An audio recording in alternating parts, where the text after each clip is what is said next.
क्या भोजपुरी इंडस्ट्री में अश्लीलता सच में कम हो रही है या फिर ये सिर्फ एक बहस बनकर रह गई है? इस सवाल का जवाब अब भोजपुरी के सुपरस्टार और सांसद रह चुके दिनेश लाल यादव निरहुआ ने खुलकर अपनी बात रखी है। उन्होंने न सिर्फ भोजपुरी इंडस्ट्री का बचाव किया है बल्कि उन लोगों को भी जवाब दिया है जो पूरी इंडस्ट्री को अश्लील कहकर निशाना बनाते हैं। आखिर निरहुआ ने ऐसा क्या कहा, आइए जानते हैं पूरी खबर। नमस्कार, मैं हूं सुधा सिंह और आप देख रहे हैं न्यूज़ 18 का डिजिटल प्लेटफॉर्म। भोजपुरी सिनेमा को लेकर पिछले कई सालों से एक आरोप बार बार लगाया जाता रहता है कि यहाँ डबल मीनिंग गाने, भड़काऊ डायलॉग और महिलाओं की गलत तरीके से प्रस्तुति देखने को मिलती है। इसी मुद्दे पे जब भोजपुरी अभिनेता निरहुआ से सवाल पूछा गया तो उन्होंने कहा कि पूरी भोजपुरी इंडस्ट्री को गलत बताना ठीक नहीं है। उनके मुताबिक हर फिल्म और हर कलाकार को एक नज़र से देखना गलत होगा। निरहुआ ने कहा कि आज भोजपुरी सिनेमा बदल रहा है। अब ऐसी कई फिल्में बन रही हैं जिसमें फैमिली के साथ आप बैठ के मनोरंजन देखे जा सकते हैं। उन्होंने यह भी माना कि पहले बहुत कंटेंट ऐसे जरूर होते थे जिनकी वजह से पूरी इंडस्ट्री की छवि खराब हुई थी, लेकिन अब हालात पहले जैसे नहीं हैं। निरहुआ ने महिलाओं को सिर्फ ग्लैमरस और आकर्षण का चीज़ बनाकर दिखने के सवाल पर भी अपनी राय रखी।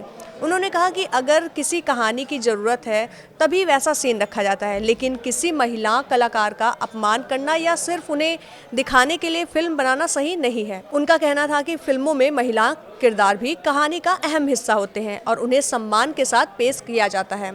निरहुआ ने यह भी कहा कि भोजपुरी इंडस्ट्री में आम्रपाली दुबे जैसे कई अभिनेत्री हैं जिन्होंने अपनी मेहनत अभिनय से पहचान बनाई है।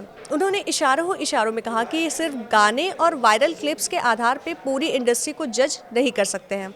उनका मानना ये भी है कि दर्शकों को अच्छी फिल्मों के समर्थन करना चाहिए, क्योंकि जिस तरीके का कंटेंट लोग ज़्यादा देखते हैं उसी तरीके का कंटेंट ज़्यादा बनता है। हालांकि दूसरी तरफ ये भी सच है कि समय समय पर भोजपुरी इंडस्ट्री में अश्लीलता को लेकर विवाद उठते आ रहे हैं। कई नेताओं और सामाजिक संगठनों ने भी डबल मीनिंग गानों और आपत्तिजनक कंटेंट पर सवाल खड़े किए हैं। ऐसे में निरहुआ का कहना है कि बदलाव धीरे धीरे हो रहा है और पूरी इंडस्ट्री को एक ही तराजू में तौलना सही नहीं है।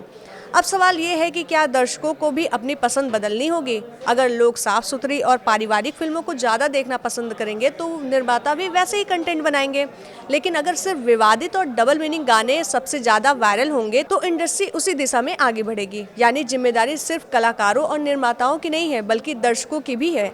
तो निरहुआ के इस बयान पे आपकी क्या राय है? क्या भोजपुरी सिनेमा सच में बदल रहा है या फिर अभी भी अश्लीलता का टैग हटाना मुश्किल है? अपनी राय कमेंट में ज़रूर बताइएगा। धन्यवाद।